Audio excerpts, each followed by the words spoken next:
Hello दोस्तों, नमस्कार। मैं गीता जी औरंगाबाद जिला बिहार का रहने वाली। तो देख सकते चिकन कढ़ा रहा है उधर, आधी के चावल कढ़ा गया है। जिसको जिसको खाना है कमेंट करके ज़रूर बताइएगा। ये टकलू, ये देखिए इसको मोबाइल कार्टून देखने के लिए इस सबसे आगे रहेंगे, बिना कार्टून के रह सकता नहीं है। तो आप लोग देख लीजिए।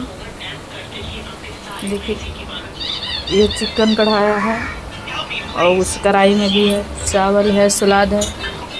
जिसको जिसको खाना है वो कमेंट करके ज़रूर बताइएगा किसको किसको खाना है।